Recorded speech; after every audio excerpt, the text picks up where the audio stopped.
So hello and welcome back to the channel. My name is Kirsten and this is Ahoi Creates, and today we're going to do a little bit of a look back at Sock Madness this year. Now this was the 20th anniversary of Sock Madness, which I find really hard to believe. My very first time doing the competition was back in 2016 with Sock Madness 10, and then I stopped for a few years and I did it last year in 2025 and I wanted to do it again in 2026. So what I'll do is I'll go through all of the patterns that were released as part of this year's competition. I'll do them in order of release date, not order in which I finished them, because some of them did get a little bit muddled up. And I will put links to all of the patterns down below. Now these will be Ravelry links, but I will obviously include things like the pattern name and the designer name. So if you do want to go and try and find these off Ravelry, you've got the information. I won't put any of the links in for any of the yarn dyes I use, just because there's a lot of information there. But if you look back at previous videos, you'll be able to find the specifics there. And I will mention which dyes I use as I go through. So if that sounds fun, sit back and we will go through 13 pairs of socks and a whip.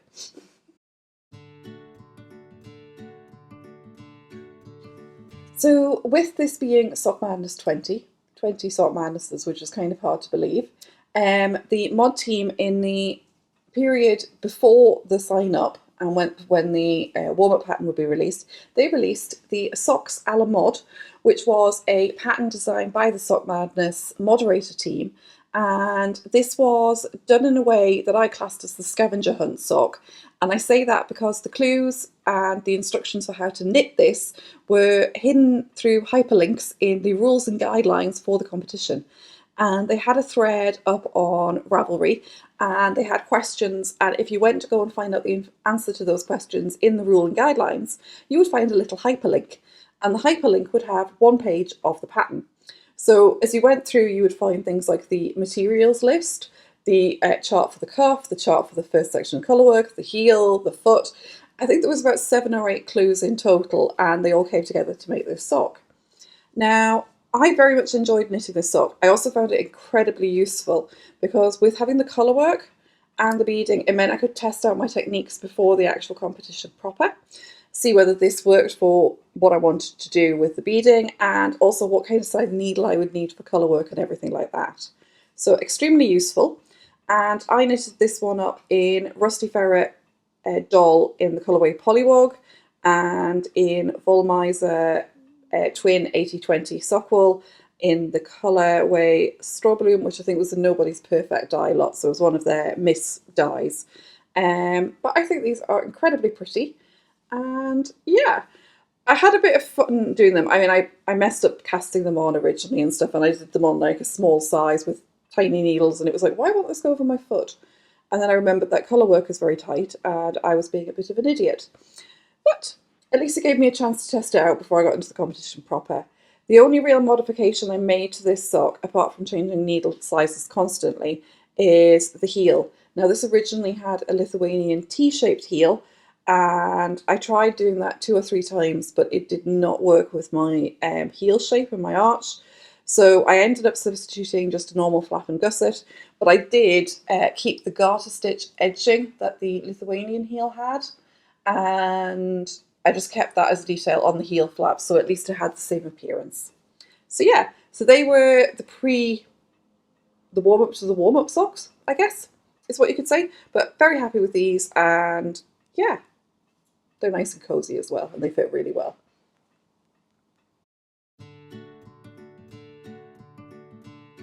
Now, sign-ups opened on the 1st of February, and they were open for 2 weeks. And when sign-ups opened, the warm-up pattern dropped. And these are the Allele Socks. And these are a really fun pair of cable details with a really fun sort of X-type petal pattern. And I really love these. These were an absolute joy to knit. And yeah, this is one of the patterns that I think I probably would knit again, just because I think it's really good. And it lends itself remarkably well to a not so solid yarn as well, which was a nice bonus. Now these are knit in Rusty Ferret Quadripole, which is a sock blank, so one of the pre-knitted sheets that's then dyed. And I don't have a colour name for this, mainly because when I got this sock blank, Leona from Rusty Ferret had just dyed it and it was just dry, and she hadn't had a chance to label it before I ran off with it. I did pay for it, obviously. I didn't just run away with it. But yeah, really, really love this. So yeah, there's not a lot to say about these socks. I didn't make any modifications. I didn't do any changes. I used my usual 2.25mm needles. I cast on my usual size. And yeah, really, really love these. So very happy. So after sign-ups closed, obviously we were then waiting for the qualifying pattern, and this year's qualifying pattern was the newspaper socks, which are this really, really fun pair of colourwork socks with added sort of embroidered, crocheted on details for the vertical stripes. And I had a lot of fun with these. Very useful with having those socks a la mode earlier, because it meant I knew what size needle I needed for the colour work. And I really, really love this kind of thing. I've got a thing about plaids and checks and tartans anyway. You only have to look at some of my designs previously to see that. But these were a lot of fun. Again, a pattern I would really like to reknit, and I have to reknit because my partner wants a pair, and I have the yarn for it. I just need to cast on. But these were remarkably straightforward. It was a nice pattern to get into a rhythm with, because once you had it kind of memorized, you could just power through. It's got a garter stitch heel with slip stitches, which I think is a really nice detail. And I love the way the sole pattern works. Obviously, with this being one of the competition socks, there are no modifications to this. I followed what the rules did. And this one is knitted up in Ripples Crafts Quinag 4-ply in the colourway Copper Beach. The lighter creamy colour is Hedgehog Fibre Sock in the colourway Seed, and then the dark is Old Maiden Aunt Superwash Merino in the colourway Nightwork, which was from her Penny Dreadful inspired sock club that she did with Carrie Westerman. So yeah, super pleased with these. We'll be making another pair, and yeah, good pair of colourwork socks, lovely and warm. I'm filming this on a very, very warm day with the fans on, so perhaps not the best for summer wear, but living in Scotland, these will get a lot of use in winter. So after the qualifying closed, everyone was assigned into groups. I was in Group G, and the first proper round of the competition was the Quasar Socks, and these were the ones that had 900 beads, and every single beaded stitch you can see there has 2 beads on it. And yeah, that was a lot. I really, really love how these look though. So as I say, these are the Quasar socks, and it's a slip stitch design where you had lots of individual threads for each of these rows of stitching. You joined them at the centre and then just kept slipping them and adding the beads on as you went.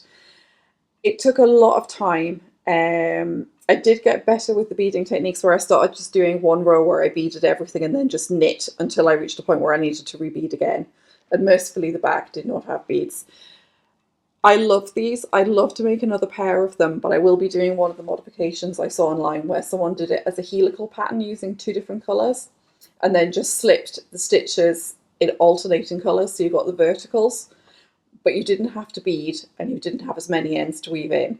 And I have noticed with these socks is that some of the ends I've woven in have not held, so I do have a couple of stitch markers in these so I can go back and secure them better. I think these floored a lot of people because there was a lot of gaps in space in terms of spaces left with all the teams. But I think these are absolutely beautiful, and I do love the fact that I managed to do it and do it justice. So my main colour here was Cookston Crafts 4-ply sock in the colourway Silver, and the variegated I used is actually a mini skein of Platinum sock from the Love of Yarn, and I dyed the mini skein at the 2025 Woolly Good Gathering at a workshop I did with the ladies from For the Love of Yarn, and it's in, I did sort of purples, teals, blues, and a bit of pink, and I coordinated all of my beads to match. So if you can see, we've got turquoise, there are blue beads, and there's purple beads. So these were in the colourways Amethyst, Capri and Cobalt Blue. But I really love how they looked. And like I say, I'd like to reknit these, but using a different technique, just so I don't have as many ends to weave in. But again, really, really fun pair. The nice thing with this as well was that I got the 900 beads out of the way really early in the competition when I still had a lot of energy and was like, yeah, I can do this, and they're done. But yeah, again, with this being a competition pair, no modifications. So by finishing the Quasar socks in time, I got access to the first of the bonus patterns during the competition, and these are the Dragon Princess socks. And actually the light's quite good at the moment, so you can kind of see the scale detail. And these were knit inside out, and they have this scale motif, which is the dragon side, and the princess comes from the fact that the sole is, the pearls are on the outside, so you've got the smooth inside. So that's the princess part. You have a little triangular heel, and you could do that in intarsia, and I did try it, but my brain was not functioning, so I skipped that and just did it in solid colour. And I actually made these a little pair of ankle socks, because I do wear ankle socks an awful lot. And yeah, so that was kind of the only real change I made. Really like the pattern. The cuff is a 2x1 rib, and a little bit of a, I think it was meant to have a picot bind off, but I just did an ordinary one. And yeah, so yarns for this were Life in the Long Grass sock 4-ply in the colourway Starboard, and I used the Cookston Crafts sock in the colourway Silver again, just for that. And I think the two yarns actually work perfectly together, so happy with those. I probably wouldn't do this pattern again. The stitch pattern's nice, and a lot of people complained it wasn't that elastic, and I find it quite, I feel like it's quite stretchy. But yeah, first time I've ever actually knit princess soles on a sock, which is different. So yeah. So round 2 is next, and we have the Pretty Privileged Socks. And can I just say, I love the fact that I did Pretty Privileged Socks in pink. It was a perfect combination. I really, really liked this pattern. It was a lot of fun to knit. It kept my attention, but it was still easy enough to kind of memorize, so you're not constantly looking at a chart. And I just love some of the details. Like the gusset here is actually the lace as well. So you can just see when I put my hand behind it, you can kind of get an idea of it. I don't really have a lot to say about these socks. I work these 2 at a time, which is kind of what I do when I'm doing socks of this kind of type. And I just really enjoyed the pattern. The yarn is Mammy and Flory Adventure Sock, which is their Merino BFL 4-ply, and this is in the colourway Paris Meet Me at Sacré-Cœur. But yeah, really, really happy with these.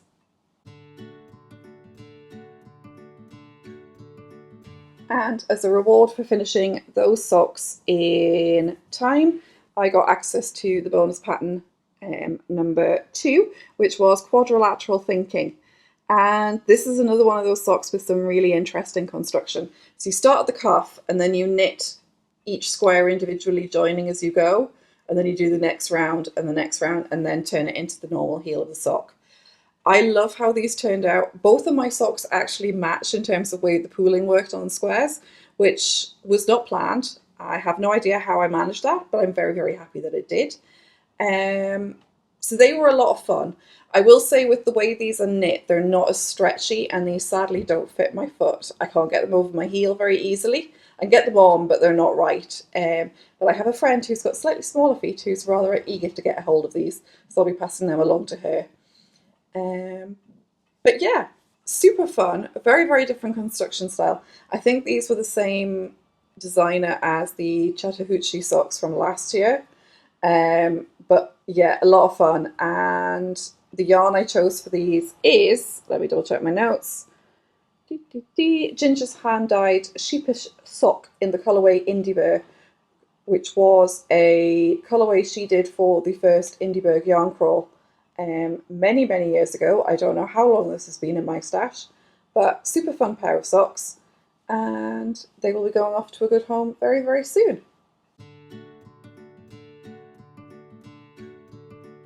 Continuing with the theme of different construction, we have the Whisky Ahoi socks, and These are very curious to me. You start at the heel, so you started here, worked in the round going this way, and then once you reach this point, you graft part of the sock together and you're left with basically a hole here and a hole there. You put the cuff on one end and the toe on the other. So very, very different in terms of construction. I did mess up my colour work a bit on these. I had the yarns the wrong way around in terms of yarn dominance, so it's not as clear as it could be. But a very, very bizarre construction, and they're not my favourite.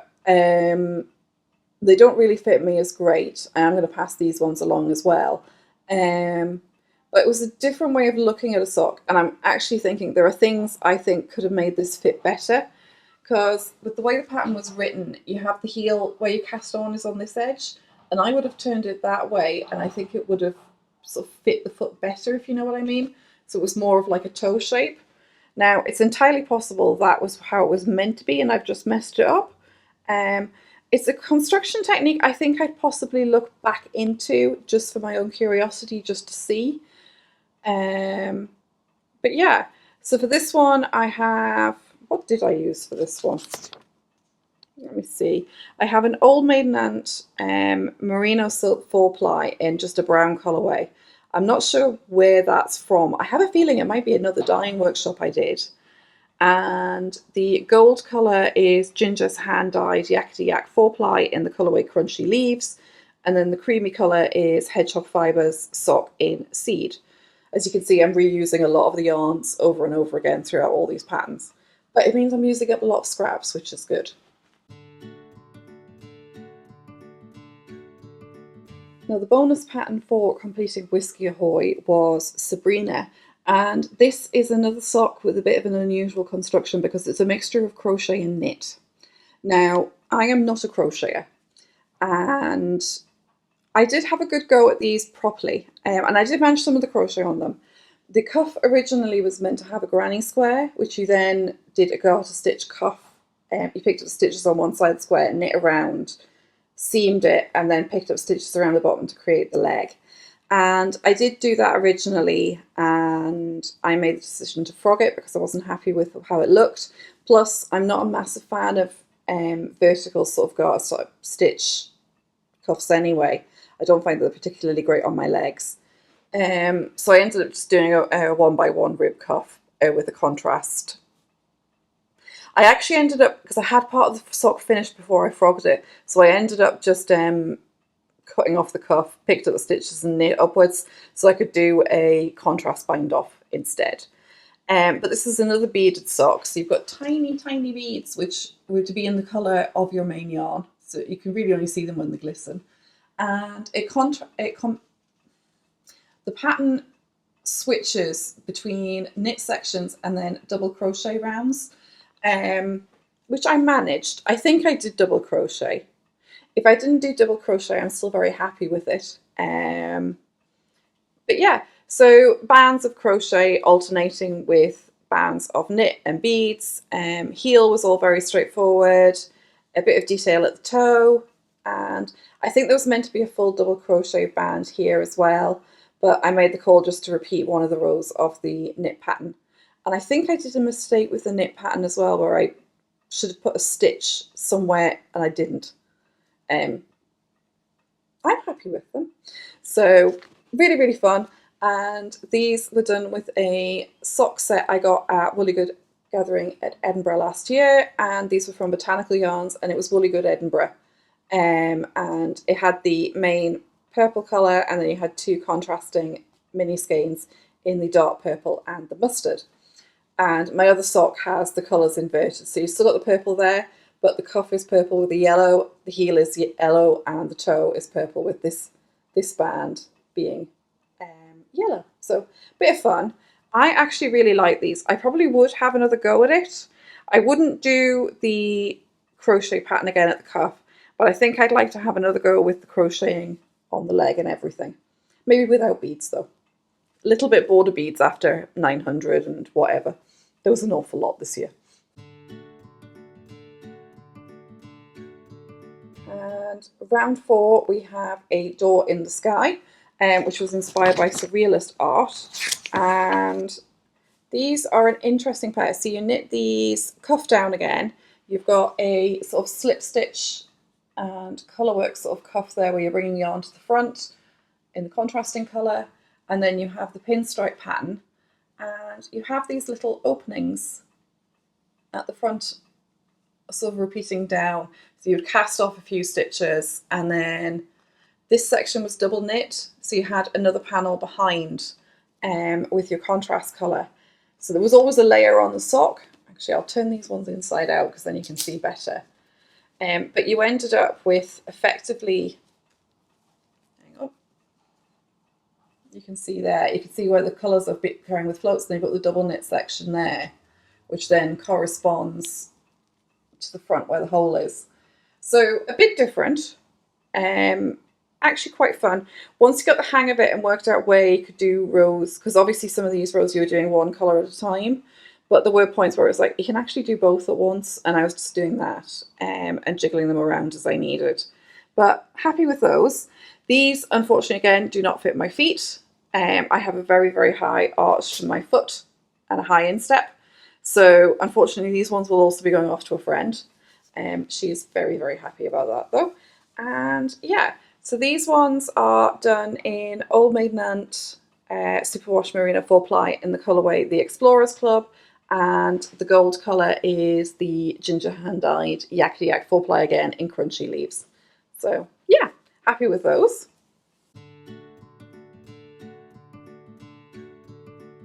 And then we have the last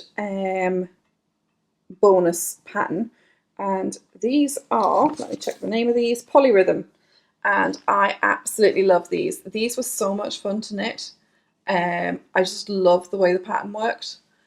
So it's a really, really fun cable and sort of knit together pattern going all the way up. But a really fun rhythm to them. I love the fact that the yarn I used looks vaguely like an equalizer, and it just works perfectly. Gusset's really fun, pattern carries on the back. But yeah, a really, really nice pair of socks. I would really knit these again because I love the way the pattern looks. If I just rotate this, you can kind of see how it looks at the front with these little sort of almost fan shapes. I just love how it looks. And this is in Rusty Ferret again in the doll yarn, and this colourway was called Deception. I am so happy with these. I would very much like to knit more pairs of this, and I think they work remarkably well for variegated yarn, just because you get those fun sort of colour stripings coming through with the different motifs. So yeah, not a lot to say about these. Knitted them to spec, which is kind of unusual actually for the bonus patterns that I did, because most of them have got some sort of minor changes just to make them work for me, but really happy with those. And then round 5, my nemesis round, where I messed up the cable pattern, missed out some of the little nubs on one of the side of the socks, and made the decision not to continue and try and fix it. And I let, obviously, one of my teammates take the place. I could have gone back and fixed it. I might have been able to do it with duplicate stitch, but honestly, I was happy to bow at this point. So these are the Báihuā socks, and really, really fun pattern. It was a lot of fun to do this cable pattern, but it was one of those ones where you constantly have to look at the chart, and I found it very, very hard to get a rhythm to them. I think at that point as well, I was getting a bit tired. And you have a forethought heel, which I've never done before. It felt, I'm not quite sure what makes it a forethought rather than an afterthought, but anyway, happy enough. I'm happy with these. I think they look very nice. I'm pleased with my colour choice. This was a sock blank from Easy Knits, and it was one of their sushi roll sock blanks in the colourway Sully. So it was a gradient from light blue to dark blue to light blue again. So both of the yarns used in the sock are the same yarn, just worked from different ends of the gradient.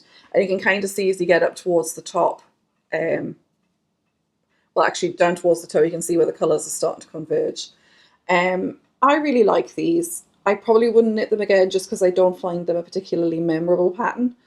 And with sock knitting, a lot of the time, if I'm just doing it for me outside of things like Sock Madness, I want things that I can either easily memorize the pattern of or that I can kind of just wing. And this was neither of those things. It is an absolutely beautiful pattern though. And if you do like cabled socks, I can thoroughly recommend it.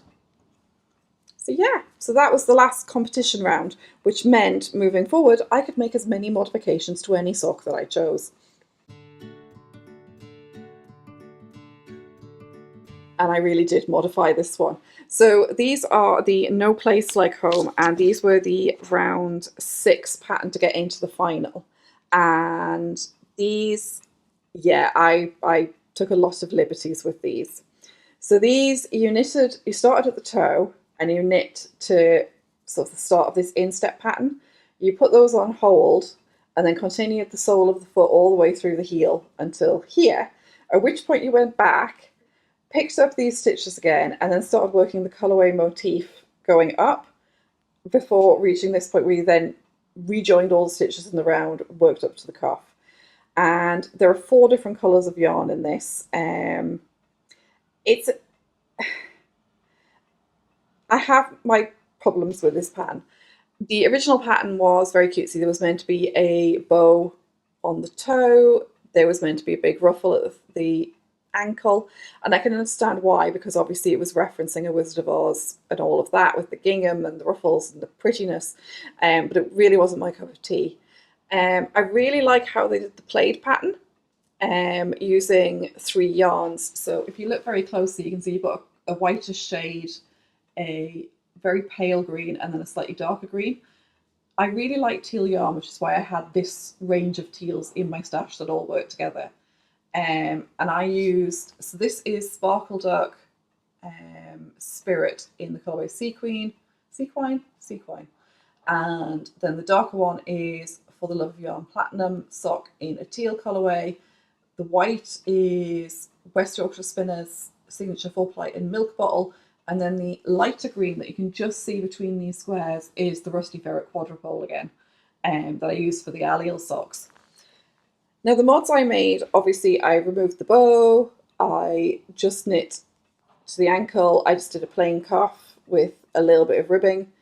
Actually the plain cuff was in the pattern as an alternative option, but if you're in the competition wanting to get into the final, you needed to do the ruffle. And that's all fine. I don't like the fact that these side pieces here, once you finish the sock, you have to go back and stitch these down.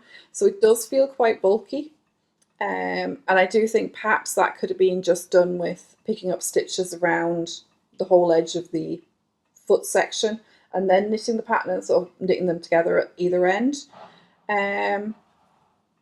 Probably not one I'd do again, but a really, really interesting pattern. And I have to say, if you're the kind of person who really likes the frill and the ruffles, they're a really fun pattern to do because I think it would be a lot of fun. And this colourwork pattern with the check sort of gingham technique, if you've got a lot of yarns in varying shades that all tone together, could be really, really fun to do. But yeah, so happy enough with these. These work fine for me. It's why I just did them as ankle socks again, just because they're practical. The inside seam doesn't rub too bad, but I don't think I'd want to have anything really tight rubbing against the sock and then against my foot. I might be imagining that, but that's just me.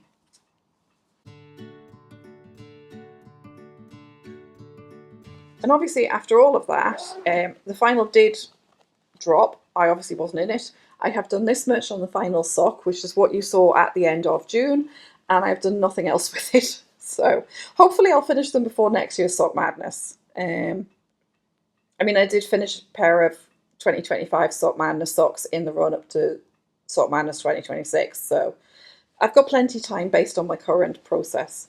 Actually, I sewed an end in one of the socks I did from Sock Madness 10 back in 2016 this year, so I probably can't say anything. So this one, I'm just using a few different yarns. So I've got Border Tart Blue Moon sock in Indigo Light. I have a dark indigo from the same range, and I have some Hedgehog Fibre sock in the colourway Typewriter. And I am currently ignoring this whip, but I will get back to it at some point. So yeah, that's a really interesting pattern though, just because it is a 3-in-1 kind of thing. So you've got stuff that's knitted practically inside out, but not. Hang on. my needles have stabbed in the bag. So there's cables, slip stitches, helical knitting with, there are 4 ends of yarn attached to that sock, so you're going, and you're sort of working in sections each round, so you knit sort of a quarter of the sock each time, but the colours are all spiralling. So it's a little bit of a brain melter, just trying to keep track of where I am with it. It seems to be going okay, so I can't complain there.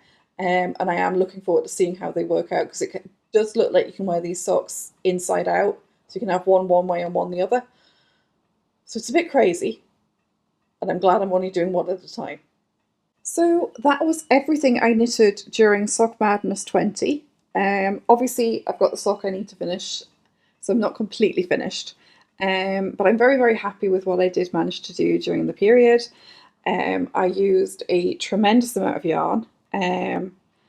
So I've got my final figures here for what I think I used during the competition, not counting the 3-in-1. So I think I used 8.81 skeins of sock yarn, which, if you consider it's 100 grams per skein, that's 881 grams of sock yarn, which totaled to 3,865.7 yards, which is an awful lot, and 1,210 beads. So yeah, just quite a lot really. So I'm kind of stunned by those figures. And I am looking forward to doing Sock Madness again next year. I think I probably will do it as a cheerleader next year, just because then I can do more modifications and hopefully eliminate the fact that some of the socks don't fit my feet the best. But primarily because my sock yarn stash is not great now in terms of solid colours and that kind of thing. Most of the sock yarns I have left are variegated or maybe not the best blends for socks. But yeah, very happy with what I've managed to achieve. There are several other patterns that I would like to knit again, or ones that I will be knitting again. But yeah, so if you did Sock Madness this year, what was your favourite pattern that you knitted? I think mine is probably a toss-up between Pretty Privilege and Deception, and not Deception, the Polyrhythm Socks. I found both of those really, really fun to knit. So thank you so much for watching. If you do want to go back and have a look at the videos I made on any of the previous rounds of Sock Madness, you can find a playlist on my channel page with all of the different entries. And thank you so much for watching. If you do enjoy this video, why not click like and hit that subscribe button, and I'll catch you next time. Bye!